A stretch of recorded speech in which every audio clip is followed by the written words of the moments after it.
Manoj competitive classes के YouTube channel में मैं आपका तहे दिल से स्वागत करता हूं।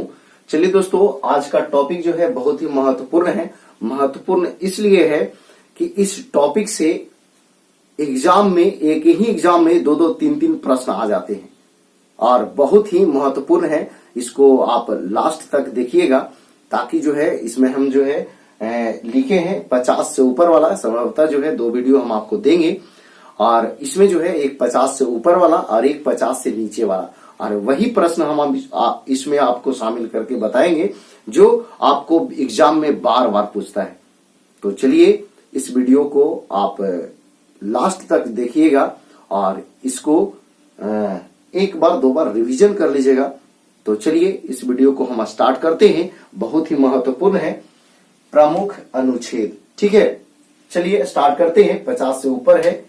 देखिएगा, पहला जो है लिखा हुआ है अनुच्छेद 52। इसमें क्या है तो इसमें राष्ट्रपति का उल्लेख है। अनुच्छेद 52 में क्या है तो राष्ट्रपति का उल्लेख है। अनुच्छेद 52 में क्या है तो राष्ट्रपति का उल्लेख। क्वेश्चन सीधा आता है कि अनुच्छेद 52 किससे संबंधित है तो राष्ट्रपति से। अब देखिए अनुच्छेद 53, इसमें 2 तरह से प्रश्न आता है। कैसे 2 तरह से प्रश्न आता है जी हम आपको लिखते हैं। एक तो ऐसे कि तीनों सेनाओं का प्रमुख, तीनों सेनाओं का प्रमुख जो होता है राष्ट्रपति होता है। क्वेश्चन है कि तीनों सेनाओं का प्रमुख कौन होता है तो राष्ट्रपति। अब देखिए एक और क्वेश्चन आता है, इसमें तीनों सेनाओं का प्रमुख राष्ट्रपति होता है। एक तरह से इस तरह से पूछता है कि संघ की कार्यपालिका शक्ति, संघ की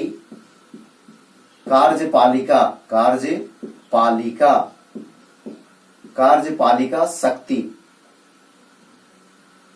शक्ति जो है राष्ट्रपति में निहित होता है, राष्ट्रपति में निहित होता है। तो ये 2 तरह से प्रश्न आपको आएगा अनुच्छेद 53 के लिए। ठीक है, पहला ये कि तीनों सेनाओं का प्रमुख कौन होता है तो राष्ट्रपति के अनुच्छेद कितना के तहत तो 53 के तहत।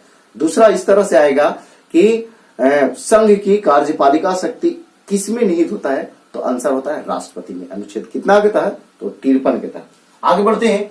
अनुच्छेद 54 में क्या है निर्वाचन है। निर्वाचन किनका तो राष्ट्रपति का, राष्ट्रपति का निर्वाचन है। कितना में तो 54 में। अब देखिए 60 में क्या है तो राष्ट्रपति का शपथ ग्रहण, राष्ट्रपति का शपथ ग्रहण क्वेश्चन आता है कि राष्ट्रपति का शपथ ग्रहण अनुच्छेद कितना के तहत तो 60 के तहत।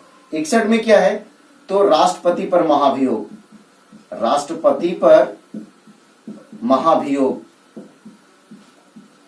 देखिए महाभियोग क्या होता है, मान लिया जाए राष्ट्रपति कुछ ऐसा काम करें जिससे संविधान का उल्लंघन हो या फिर संविधान विरोधी कार्य हो, तो उस स्थिति में जो है राष्ट्रपति पर महाभियोग लगा करके उनको राष्ट्रपति के पद से हटाया जाता है। ठीक है, यही होता है अनुच्छेद 61 जो कि महाभियोग, बहुत ही महत्वपूर्ण है। अब देखिए 63 क्या है तो इसमें जो है आपका उपराष्ट्रपति का उल्लेख है।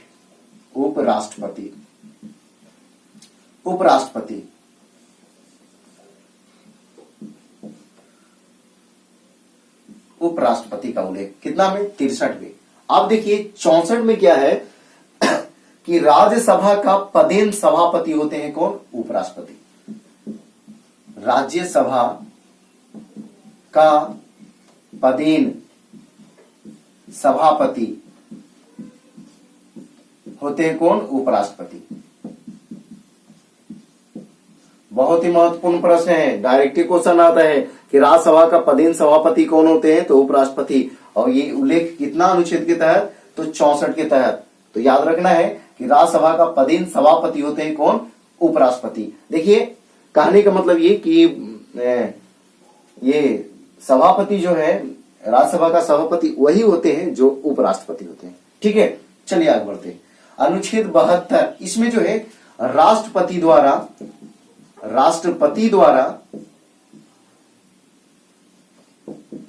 क्षमादान यानी क्षमा करने का प्रावधान है। राष्ट्रपति जो है किसी भी यानी कि सजा को कम या माफ करने का अधिकार जो है वो किनको रहता है? तो राष्ट्रपति को। क्वेश्चन है, देखिए राष्ट्रपति जो है, जो निर्वाचित होते हैं वही जो है मृत्यु दंड को माफ कर सकते हैं। कभी कभी क्वेश्चन ऐसा दे देता है कि मृत्यु दंड को निम्न में से कौन सा राष्ट्रपति जो है माफ कर सकता है? तो वो निर्वाचित होते हैं वही, ये नहीं कि दूसरे उनके बदले दूसरे कार्य करते रहते हैं। जिसे राष्ट्रपति नहीं होते हैं तो राष्ट्रपति का कार्य करते हैं उपराष्ट्रपति, तो वो जो है कार्यवाहक राष्ट्रपति के पद पे वो उस समय होते हैं, तो वो जो है मृत्यु दंड नहीं माफ कर सकते। हाँ, सजा को कुछ कम कर सकते हैं लेकिन मृत्यु दंड नहीं माफ कर सकते।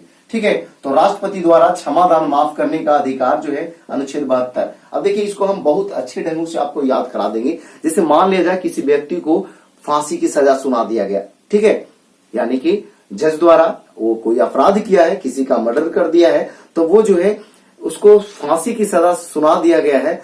तब जिसको अगर फांसी की सजा सुना दिया जाए तो उनका धड़कन जो है बढ़ जाता है, बहुत तेजी से हो जाता है कि अब हमारा जिंदगी का अंत हो जाएगा, है ना, होता है ना। और उसी स्थिति में जो है वो चल जाता है राष्ट्रपति के पास और उनको लगता है कि नहीं, ये गलत इनके साथ हो रहा है, ये वैसा नहीं है, इनको सजा नहीं होना चाहिए।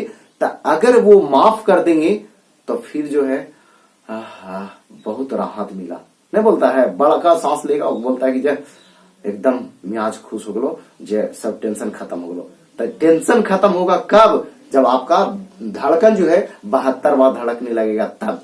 जैसे स्वस्थ मनुष्य का जो है धड़कन 1 मिनट में कितना बार धड़कता है? 72 बार। तो स्वस्थ, जिसे फांसी की सजा मिला हुआ है तो वो स्वस्थ हो ही नहीं सकता है, उसका धड़कन बढ़ा हुआ है, यानी 72 नहीं 80, 90, 100, 120 पहुंचल है ना। इसलिए फिर जब उसको सजा माफ कर दिया गया तो पुनः स्वस्थ हो गया। कितना? 72। तो याद रखना है अनुच्छेद 72 में क्या है? राष्ट्रपति द्वारा क्षमादान माफ करना, ठीक है। और 72 जो है 1 मिनट में 72 बार धड़कन धड़कता है मनुष्य का, स्वस्थ मनुष्य का। अब देखिए 74 में आपको पता है मंत्री परिषद, मंत्री परिषद का उल्लेख कितना में? 74 में। अब देखिए 75 में प्रधानमंत्री, यानी कि 75 में यानी मंत्री परिषद का प्रमुख होता है कौन? प्रधानमंत्री। कितना अनुच्छेद के तहत? 75 के तहत। अब देखिए 76 में महान्यायवादी, 76 में क्या है? तो महान्यायवादी। अब देखिए 79 में संसद है, 80 में राज्यसभा है और 81 में लोकसभा है, ठीक है। ये तीनों जो है इसको याद रख सकते हैं, सरल याद रख सकते हैं और इसी से आपको याद हो जाएगा स से संसद, र से राज्यसभा और ल से लोकसभा, ठीक है। 79, 80, 81। चलिए आगे बढ़ते हैं 85। इसमें जो है लोकसभा का भंग, लोकसभा भंग जो है करता है कौन? राष्ट्रपति करता है, राष्ट्रपति। और किनके सलाह पर? तो प्रधानमंत्री के सलाह पर, प्रधानमंत्री के सलाह पर। तो याद रखना है कि लोकसभा का विघटन या भंग कौन कर सकता है? तो राष्ट्रपति कर सकता है। कितना अनुच्छेद के तहत? तो 85 अनुच्छेद के तहत। और किनके सलाह पे? तो प्रधानमंत्री के सलाह पर, यानी कहने पे, ठीक है। अब देखिए आगे बढ़ते हैं 89 में क्या है? इसमें राज्यसभा के सभापति और उपसभापति, ठीक है, सभापति और उपसभापति, ठीक है। अब देखिए यहां पे 93 में क्या है? 93 में है लोकसभा के सभापति या उपसभापति, लोकसभा के अध्यक्ष और उपाध्यक्ष। सभापति और उपसभापति वही चीज हुआ, सभापति अध्यक्ष को बोलते हैं, उपसभापति उपाध्यक्ष को बोलते हैं, ठीक है। तो लोकसभा के अध्यक्ष और उपाध्यक्ष का उल्लेख कितना में? अनुच्छेद 93 में। अब देखिए 105 में क्या है? सांसदों का विशेषाधिकार, सांसदों का विशेषाधिकार, सांसदों का विशेषाधिकार। सांसद जो लोग होते हैं उनको विशेष अधिकार मिलता है, विशेष प्रावधान मिला जाता है। जिसे मान लिया जाए उनको हटाना है तो उनको पहले सूचना देना होता है, तब ऐसे और भी जो है उनको आप हटा सकते हैं, लेकिन ये सांसद जो है इनका विशेष अधिकार होता है।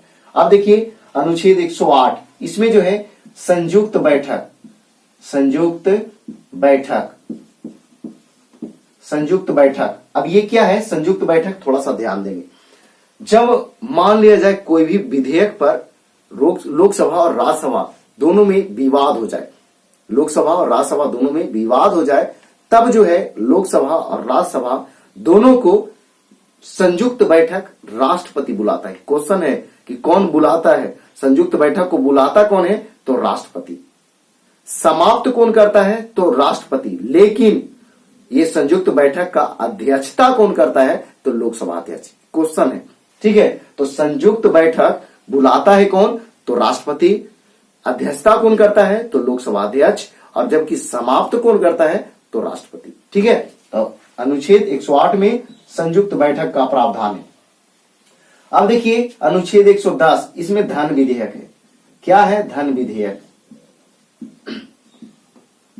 क्वेश्चन है कि धन विधेयक, जैसे धन विधेयक किसको कहेंगे? जो धन से जुड़ा हुआ मामला हो उसको धन विधेयक कहेंगे।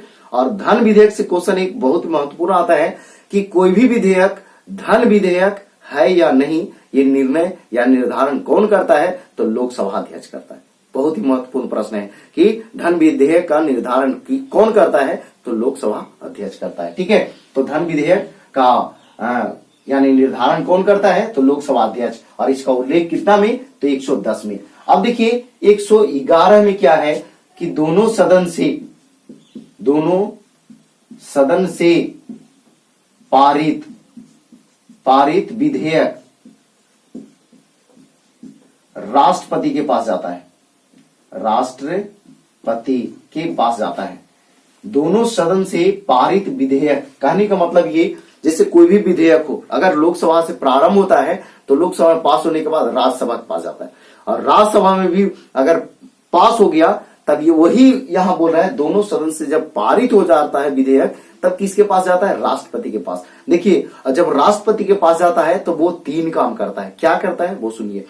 पहला तो ये कि वो हस्ताक्षर कर देता है। अगर वो हस्ताक्षर कर दिया तो वो विधेयक कानून बन जाएगा, ठीक है, या पास हो जाएगा। ठीक है। दूसरा ये कि वो पुनर्विचार के लिए लौटा सकता है। कहने का मतलब ये कि उनको देखे तो उनको लगा कि ना ये निमन बात नहीं है, आप लोग जो है फिर से विचार कीजिए इसको पर, यानी पुनर्विचार के लिए लौटा सकता है।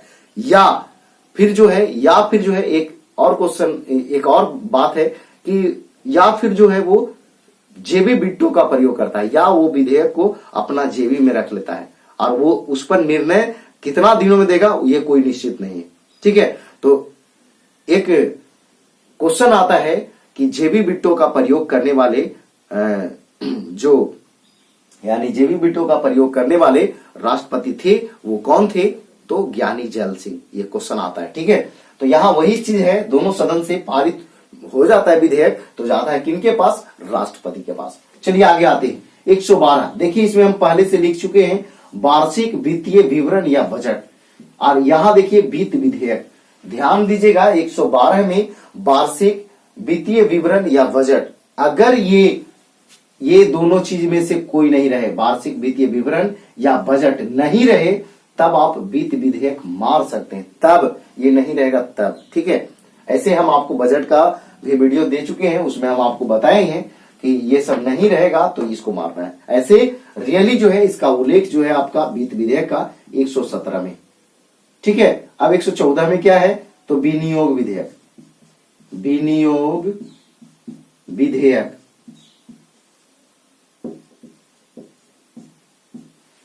अब देखिए विनियोग विधेयक क्या होता है, थोड़ा सा हम आपको बताएंगे। एक आप आगे हम आपको बताएंगे धन विधेयक। ठीक है। सॉरी, धन विधेयक नहीं, संचित निधि। तो संचित निधि का कुंजी कहते हैं विनियोग विधेयक को। ये क्या होता है संचित निधि का कुंजी? आपको पता है कि संचित निधि वह निधि है जिसमें केंद्र के महत्वपूर्ण अधिकारियों का, राष्ट्रपति, उपराष्ट्रपति, प्रधानमंत्री, ये सब का वेतन उसमें रहता है, उसी में से निकलता है। तो क्या है कि उसमें से वेतन निकालने के लिए विनियोग विधेयक लाया जाता है। समझे। और इसी विधेयक के द्वारा जो है उससे पैसा निकलता है और वो राष्ट्रपति हो, जो भी अधिकारी हो, उनका वेतन मिलता है। ठीक है, तो इसीलिए संचित निधि का कुंजी कहते हैं किसको, तो विनियोग विधेयक को याद रखना। ठीक है, कि संचित निधि का कुंजी कहते हैं किसको, विनियोग विधेयक को। पूछा हुआ क्वेश्चन है। अब देखिए विनियोग विधेयक और वित्त विधेयक कितना में, 117 में, वित्त विधेयक 117 में। अब ध्यान दीजिएगा 123 में क्या है आपका, अध्यादेश जारी, यानी राष्ट्रपति द्वारा अध्यादेश जारी, अध्यादेश जारी, यानी राष्ट्रपति जो है 123 के तहत जो है अध्यादेश जारी करता है। क्वेश्चन है कि राष्ट्रपति द्वारा अध्यादेश जारी किया जाता है अनुच्छेद कितना के तहत, तो 123 के तहत। अब देखिए इसी का जो है ये दोनों को उल्टा कर दिया, इधर और इसको इधर। ठीक है, यानी 213। इसमें जो है आपका ये केंद्र वाला, ये राज्य वाला, तो राज्यपाल द्वारा अध्यादेश जारी, अध्यादेश, तो याद रखना है। यानी देखिए ये दोनों कभी कभी आपको कंफ्यूजन होगा, देखिए उसी तरह से यहां भी है, हम आपको बताते हैं कैसे याद रखना है। 124 इसमें जो है आपका सर्वोच्च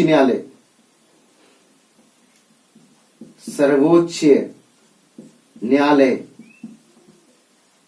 या उच्चतम न्यायालय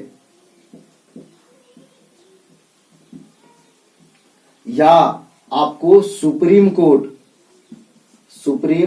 कोर्ट, बहुत सारे विद्यार्थियों को इसमें दिक्कत होता है, सुप्रीम कोर्ट की हाई कोर्ट। ठीक है, अब देखिए यहां इसमें जो है आपका क्या होगा, इसमें होगा उच्च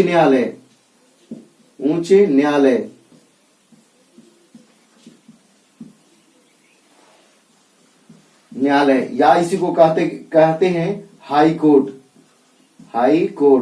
ठीक है, तो याद रखना है सुप्रीम कोर्ट। अब देखिए हम आपको बता रहे हैं, देखिए 124 है, इसमें भी इस तरह से उल्टा कर दिया गया है, यानी दो पहले ला दिया गया है एक बाद में। इसी तरह से यहाँ भी एक दो पहले और एक बाद में। ठीक है, तो 123 और 213 दोनों में अध्यादेश है, और पहले वो आएगा जो केंद्र वाला होगा।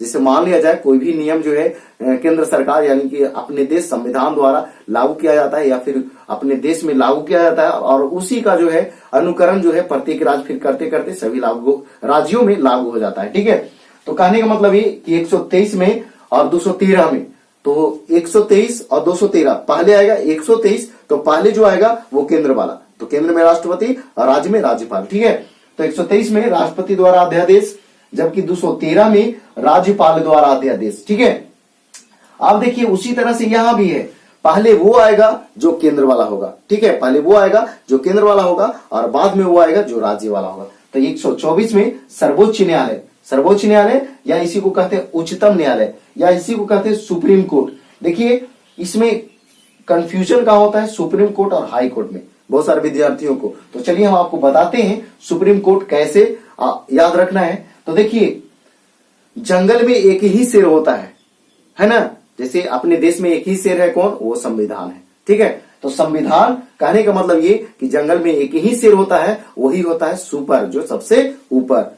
सुपर वही होता है जो सबसे ऊपर होता है। तो सबसे ऊपर कौन है, तो सर्वोच्च न्यायालय है, सुप्रीम कोर्ट है, ये सुपर होता है ना। तो सुपर वाला कहा, केंद्र में, तो सुपर यानी सुप्रीम कोर्ट, हाई कोर्ट तो ये राज्य वाला। ठीक है, याद रखना है। यानी 214 में उच्च न्यायालय या हाई कोर्ट। अब देखिए 127 में, इसमें आपका है तदर्थ न्यायाधीश, तदर्थ न्यायाधीश। डायरेक्ट क्वेश्चन आता है कि तदर्थ न्यायाधीश का उल्लेख अनुच्छेद कितना में है, तो 127 में। ठीक है, अब देखिए 129 में क्या है कि सर्वोच्च न्यायालय यानी सुप्रीम कोर्ट एक अभिलेख न्यायालय है, सुप्रीम कोर्ट एक अभिलेख न्यायालय है। देखिए दोस्तों, ये बहुत सारा इंपॉर्टेंट इसमें प्रश्न आया है और बहुत सारा ऑब्जेक्टिव हम एक्स्ट्रा आपको करवाए हैं। तो चलिए एक बार फिर से इसको रिपीट कर लेते हैं, रिवीजन कर लेते हैं। ठीक है, चलिए आते हैं शुरू से। तो अनुच्छेद 52 में क्या है, तो राष्ट्रपति का उल्लेख अनुच्छेद 52 में। 53 में क्या कहता है, तीनों सेनाओं का प्रमुख होगा कौन, राष्ट्रपति। फिर जो है अगला उसी में पूछता है 53 में ही कि संघ की कार्यपालिका शक्ति राष्ट्रपति में निहित होता है। कितना के तहत? तो 53 के तहत। 54 में क्या है? तो राष्ट्रपति का निर्वाचन। फिर जो है आपका 60 में क्या है? तो राष्ट्रपति का शपथ ग्रहण। 61 में क्या है? तो राष्ट्रपति पर महाभियोग, अगर कोई गलत काम करेंगे तो उनको महाभियोग द्वारा हटा सकते हैं। ठीक है। उसके बाद जो है आपका 63 है। 63 में क्या है? उपराष्ट्रपति है। 63 में क्या है? उपराष्ट्रपति। 64 में क्या है? राज्यसभा के पदेन सभापति होते हैं कौन? उपराष्ट्रपति। ठीक है। पदेन सभापति बोलने का मतलब ये कि पहले से वो पद पर रहते हुए वो बनते हैं। ठीक है। पहले जो है पदेन सभापति होते हैं, कहने का मतलब है पहले से वो उपराष्ट्रपति के पद पर होते हैं, उसके बाद जो है वो अध्यक्ष बनते हैं किसका? तो राज्यसभा का। चलिए 72 में क्या है? राष्ट्रपति द्वारा क्षमा दान देने का अधिकार है। फिर 74 में क्या है? मंत्री परिषद। फिर 75 में क्या है? तो प्रधानमंत्री। ठीक है। 75 में प्रधानमंत्री। फिर 76 में क्या है? महान्यायवादी, जिसको अटॉर्नी जनरल कहते हैं। अटॉर्नी जनरल कहते हैं। इसका उल्लेख कितना में? 76 में। देखिए इसका बहुत ही महत्वपूर्ण वीडियो डाला हुआ है महान्यायवादी का। आप अगर नहीं देखे हैं तो वो मनोज सर द्वारा कराया गया है, वो वीडियो जरूर देखिएगा, बहुत ही महत्वपूर्ण है। पूरा क्वेश्चन आपको महान्यायवादी से क्लियर हो जाएगा। तो 76 जो है इसमें महान्यायवादी का उल्लेख है या अटॉर्नी जनरल का। 79 में संसद, 80 में राज्यसभा और 81 में लोकसभा। देखिए ये सरल से याद रख सकते हैं, ऐसे हम आपको वहां बताएंगे। विधानमंडल, विधान परिषद और विधानसभा वहां भी आपको बताएंगे। देखिए पहले तो संसद होगा, उसके बाद ये दोनों में कंफ्यूजन होता है। यहां तो आपको सरल से याद रह सकता है, लेकिन उसके अलावा आपको और एक उपाय बताते हैं। पहले वो होगा जो भंग नहीं होता है। पहले वो होगा जो भंग नहीं होता है। भंग कौन नहीं होता है? तो राज्यसभा भंग नहीं होता है, लोकसभा भंग होता है, जो कि यहां लिखा हुआ 85 में है ना। तो राज्यसभा भंग नहीं होता है, तो पहले वो होगा जो भंग नहीं होता है और बाद में होगा जो भंग होता है। ठीक है। तो 79 में संसद, 80 में राज्यसभा और 81 में लोकसभा। अब देखिए यहाँ 85 में क्या है कि लोकसभा जो है भंग करता है कौन? तो राष्ट्रपति। लोकसभा जो है भंग करता है, कौन करता है? तो राष्ट्रपति करता है। और किनकी सलाह पर करता है? तो प्रधानमंत्री। ठीक है। अब देखिए अनुच्छेद 89 में क्या है कि राज्यसभा के सभापति और उपसभापति, या कह सकते हैं राज्यसभा के अध्यक्ष और उपाध्यक्ष। फिर जो है 93 में क्या है? लोकसभा के अध्यक्ष और उपाध्यक्ष। लोकसभा के अध्यक्ष और उपाध्यक्ष। अब देखिए 105 में क्या है? सांसदों का विशेष अधिकार है। ठीक है। 108 में क्या है? संयुक्त बैठक, इसके बारे में अभी हम आपको बताए हैं। धन विधेयक 110 में क्या है? धन विधेयक। 111 में क्या है? दोनों सदन से पारित विधेयक राष्ट्रपति के पास जाता है। कितना में? 111 में। 112 में क्या है? वार्षिक वित्तीय विवरण या फिर बजट। फिर 114 में क्या है? विनियोग विधेयक, जिसको संचित निधि का कुंजी कहते हैं। अगला है 117 में वित्त विधेयक। फिर जो है 123 में है राष्ट्रपति द्वारा अध्यादेश। फिर 213 में है राज्यपाल द्वारा अध्यादेश। फिर 124 में है सर्वोच्च न्यायालय या उच्चतम न्यायालय या सुप्रीम कोर्ट। फिर 214 में क्या है कि उच्च न्यायालय या हाई कोर्ट, उच्च न्यायालय या हाई कोर्ट। फिर 127 में क्या है? तदर्थ न्यायाधीश। फिर जो है 129 में क्या है? सुप्रीम कोर्ट एक अभिलेख न्यायालय है। सुप्रीम कोर्ट कहने का मतलब ये सर्वोच्च न्यायालय एक अभिलेख न्यायालय है अनुच्छेद 129 के तहत, या फिर उच्चतम न्यायालय एक अभिलेख न्यायालय है अनुच्छेद कितना के तहत? तो 129 के तहत। तो ध्यान दीजिए, इसको अगर स्क्रीनशॉट लेना चाहेंगे तो ले लीजिए, इसके बाद इसको मिटा करके और आगे बढ़ते हैं।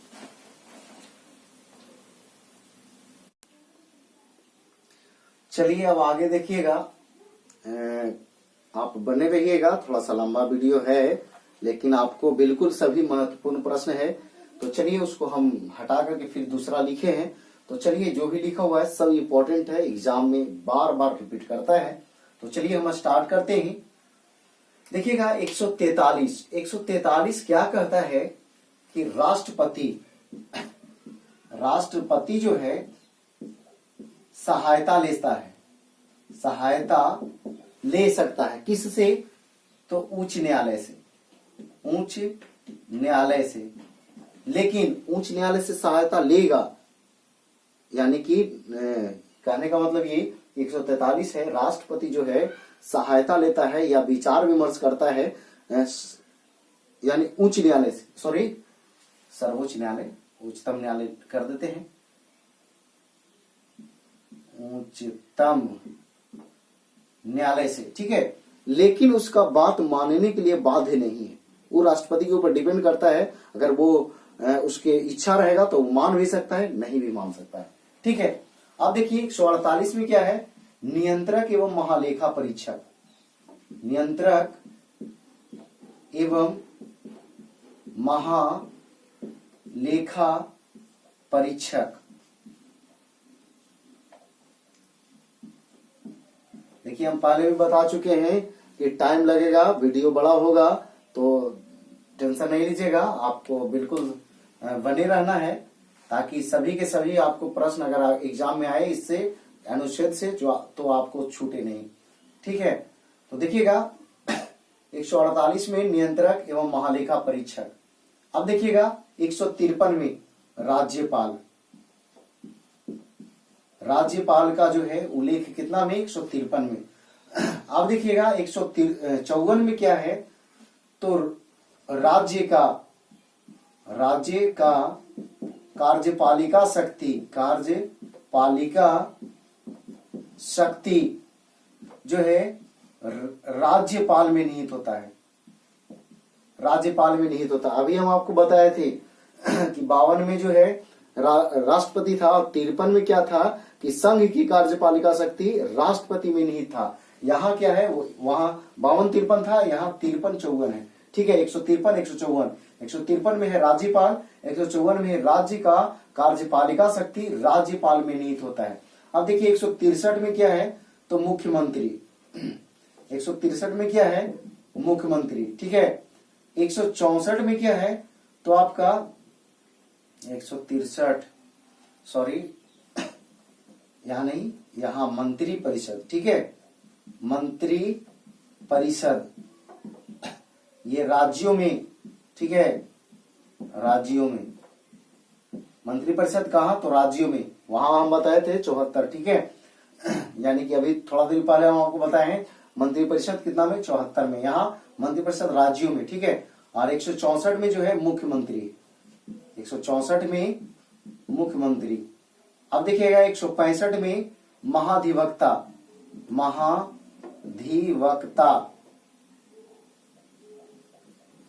महाधिवक्ता जिसको कहते हैं एडवोकेट जनरल। एडवोकेट जनरल अभी हम बताए हैं। यानी कि 76 में महान्यायवादी, उसको अटॉर्नी जनरल कहते थे। अब देखिए 168 में विधानमंडल। फिर 169 में विधान परिषद। फिर जो है आपका 170 में विधानसभा।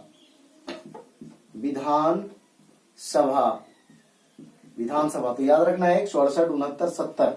168 में विधानमंडल, 169 में विधान परिषद और 170 में विधानसभा। यहाँ कंफ्यूजन नहीं होना है। हम आपको बताए थे पहले वो होता है जो भंग नहीं होता है।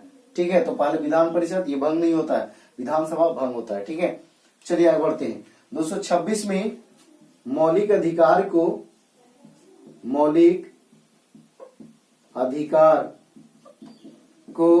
उच्च न्यायालय रक्षा करता है। कितना के तहत, तो 226 के तहत। अब देखिए मान लिया जाए एक अनुच्छेद जो है 32 है। ठीक है, 32 के तहत जो है सर्वोच्च न्यायालय रक्षा करता है। सर्वोच्च न्यायालय, तो देखिए सर्वोच्च न्यायालय 32 के तहत रक्षा करता है। इसे हम आपको 50 से नीचे वाला जो हम अनुच्छेद करवाएंगे तो वहां पे इस बात को चर्चा करेंगे। दोनों थोड़ा सा यहाँ ध्यान दे लीजिए। यानी कि 32 के तहत, तो हम बताए हैं पहले भी कि पहले वो आता है जो केंद्र वाला, तो 26 है और सॉरी 32 है और 226। इसको जो है यहाँ जो है मौलिक अधिकार को रक्षा करने के लिए सर्वोच्च न्यायालय 5 रीट जारी करता है। 3 और 2 5, ये दोनों को जोड़िएगा तो 5 हो जाएगा। 5 को रीट जारी करता है कौन, सर्वोच्च न्यायालय। तो ये मौलिक अधिकार को रक्षा करने के लिए, तो क्वेश्चन पूछता है कि मौलिक अधिकार को रक्षा कर सकता है तो सर्वोच्च न्यायालय भी और उच्च न्यायालय भी। तो सर्वोच्च न्यायालय 32 के तहत और उच्च न्यायालय 226 के तहत। ठीक है, आगे बढ़ते हैं। अब ध्यान दीजिएगा 231 में क्या है वो ध्यान दीजिए। इसमें है कि 2 या 2 से अधिक दो या दो से अधिक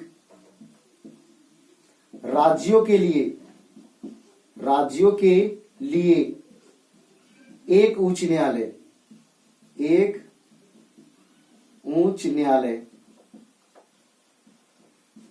ध्यान दीजिए 231 में क्या है, दो या दो से अधिक राज्यों के लिए एक उच्च न्यायालय, ठीक है, दो या दो से अधिक राज्यों के लिए एक उच्च न्यायालय। अब देखिए अनुच्छेद 243 में जो है आपका पंचायती राज या नगर निकाय होता है। यहां पे पंचायती राज और नगर निकाय इनमें का करके बांटा हुआ है, लेकिन आपको अगर पूछ देगा 243 में क्या है तो पंचायती राज या नगर निकाय, ठीक है। अब देखिए 249 में राज्यसभा जो है राज्य सूची के विषय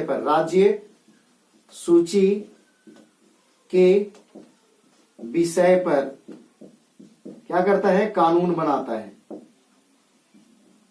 क्वेश्चन है कि राज्यसभा जो है राज्य सूची के विषय पर कानून बनाता है, अनुच्छेद कितना के तहत, तो 249 के तहत, 249 के तहत। तो याद रखना है कि अनुच्छेद 249 में राज्यसभा जो है राज्य सूची के विषय पर कानून बनाता है। चलिए इतना जो है पहले रिवीजन कर लेते हैं।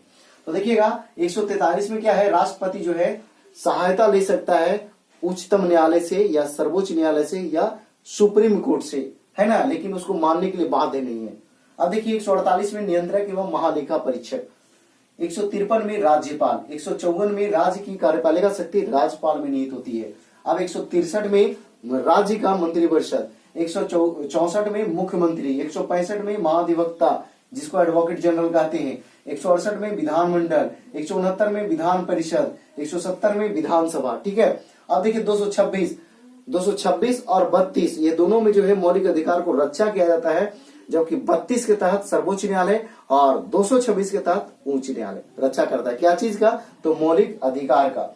अब देखिए 231 दो या दो से अधिक राज्यों के लिए एक उच्च न्यायालय होगा। आपको पता है कई जगह जो है दो तीन राज्यों को मिलाकर के जो है दो तीन राज्यों का जो है खंडपीठ होता है एक ही जगह, यानी कि दो तीन राज्यों का जो न्याय होता है एक ही जगह होता है। तो उसी तरह से यहाँ पे ये 231 में उल्लेख किया गया है, दो या दो से अधिक राज्यों के लिए एक उच्च न्यायालय होगा अनुच्छेद 231 के तहत। अनुच्छेद 243 इसमें पंचायती राज या नगर निकाय या नगर निगम कह सकते हैं, है ना। अब 249 में क्या है, राज्यसभा जो है राज्य सूची के विषय पर कानून बनाएगा। अब आगे आइए, आगे जो है आपका 263 इसमें क्या है, तो अंतरराज्यीय परिषद, अंतरराज्यीय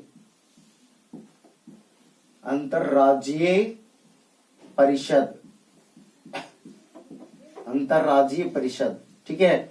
अब देखिए 266 में आपका संचित निधि,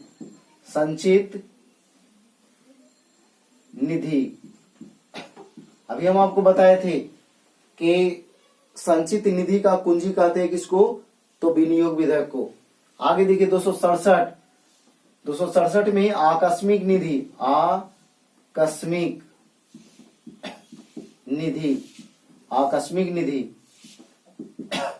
280 में वित्त आयोग, 280 में वित्त आयोग, 312 में इसमें जो है राज्यसभा जो है अखिल भारतीय सेवा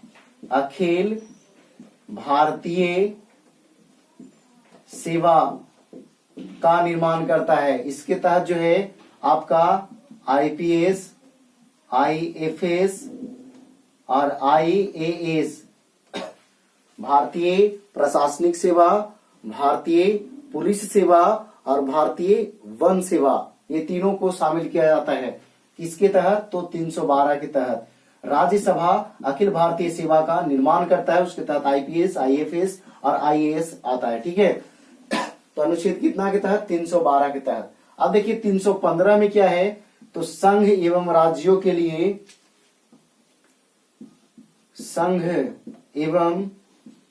राज्यों के लिए लोक सेवा आयोग, लोक सेवा आयोग, लोक सेवा आयोग, संघ एवं राज्यों के लिए लोक सेवा आयोग। अब देखिए 324 में निर्वाचन आयोग, निर्वाचन आयोग, निर्वाचन आयोग। 326 में वोट देने का अधिकार, वोट देने का अधिकार, और वोट देने का अधिकार यानी मताधिकार का अधिकार। 326 में आपको पता है कि वयस्क यानी कि वयस्क लोग जो है, कहने का मतलब ये कि पहले वोट देने का अधिकार 21 वर्ष था, लेकिन उससे घटा करके 18 वर्ष कर दिया गया है, और वे 61वां संविधान संशोधन 1989 के तहत। ठीक है, तो वोट देने का अधिकार अनुच्छेद 326 में। आप देखिएगा 330 और 332 ये दोनों में जो है SC ST का आरक्षण है, लेकिन 330 जो है, ध्यान दीजिएगा 330, ठीक है, 330 में जो है ये लोकसभा में और ये विधानसभा में। आपको याद रखना है, देखिए 30 के बाद 31 नहीं लिखे, 31 यहां लिखा हुआ है, ध्यान रखना है। तो 30 और 32 ये दोनों में SC ST का आरक्षण है, सीट को आरक्षित किया गया है, छूट दिया गया है। और ये जो है 330 अगर रहेगा तो लोकसभा में, और 332 रहेगा तो विधानसभा में। यानी लोकसभा में 330 के तहत SC ST का आरक्षण, जबकि विधानसभा में 332 के तहत SC ST का आरक्षण। ठीक है, अब देखिए 331 और 33 ये दोनों में क्या है कि एंग्लो इंडियन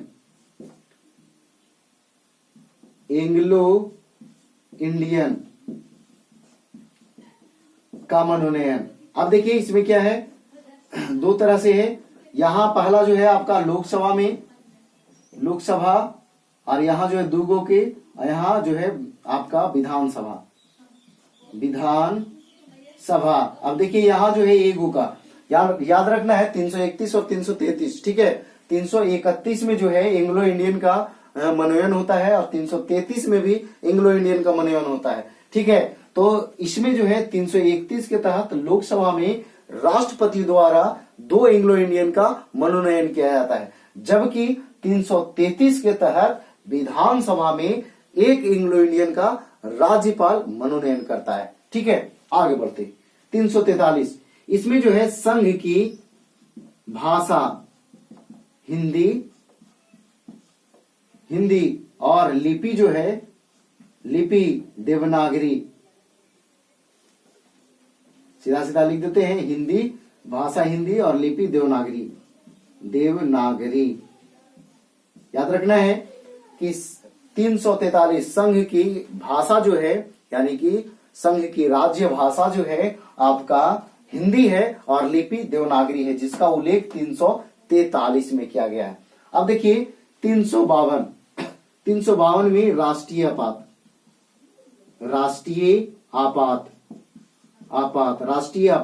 356 में राष्ट्रपति शासन।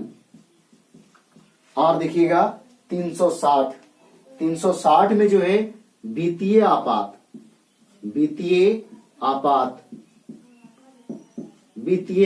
ठीक है, 360 में वित्तीय आपात। और 368 में संविधान संशोधन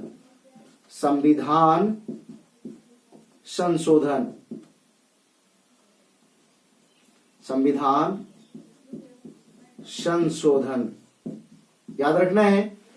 यानी 360 में वित्तीय आपात और 368 में संविधान संशोधन। अब देखिए ध्यान दीजिएगा, इधर 3 गो और लिखा हुआ है।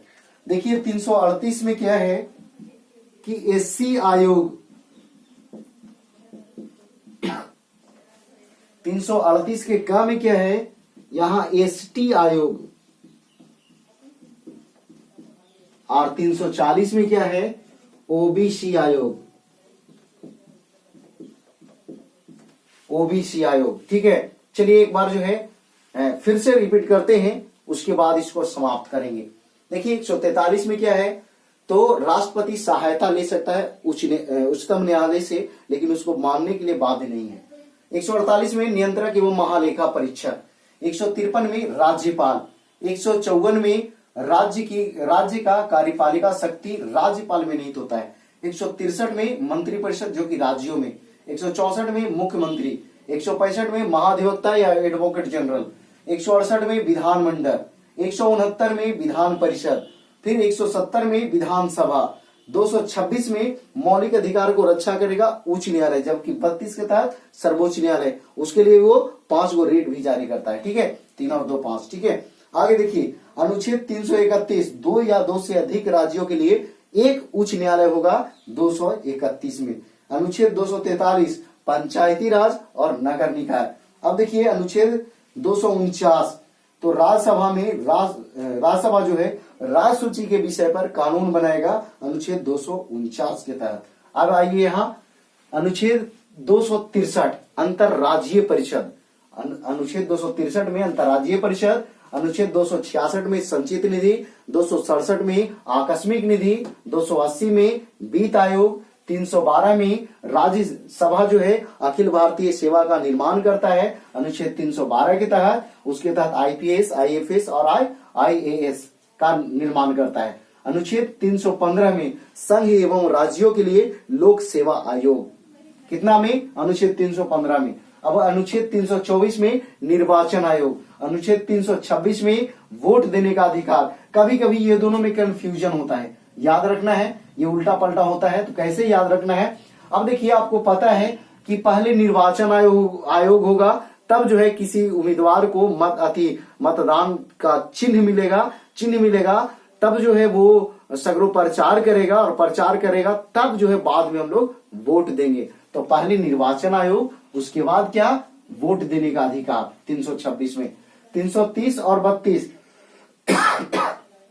330 और 32 दोनों में एससी एसटी का आरक्षण है। तो ये एक में जो है 330 में लोकसभा में और 332 में विधानसभा में।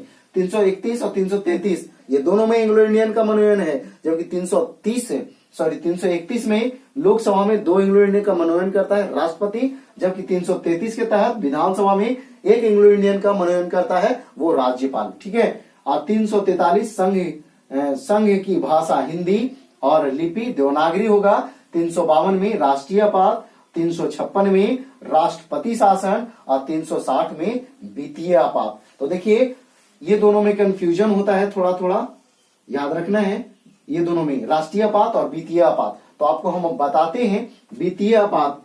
तो देखिए छोटा जब थे आप तब पढ़ते थे, पढ़ो बाबू 20 का, तब 20 का 20, 20 दूनी 40 और वित्तीय 60। देखिए वित्तीय 60, तब वित्तीय 60, तो 360 में वित्तीय आपात। ठीक है, तो वित्तीय आपात कितना में? 360 में। और 368 में क्या है? तो संविधान संशोधन।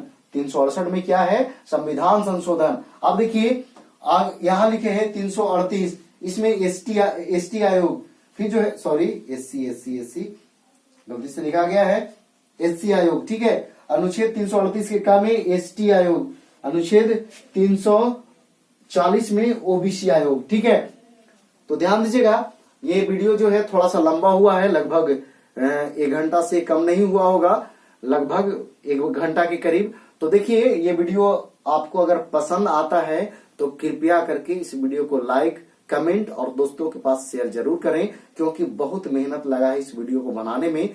दोस्तों सभी को संग्रह करके और इकट्ठा करके और इम्पोर्टेंट चुन करके हम आपके लिए ये वीडियो दे रहे हैं। अगर ये वीडियो आपको पसंद आए तो कमेंट करके जरूर राय दीजिए कि बढ़िया वीडियो था। तो चलिए दोस्तों आज भर इतना ही। जय हिंद, जय भारत, वंदे मातरम। अगर आपको स्क्रीनशॉट लेना है तो ले लीजिए।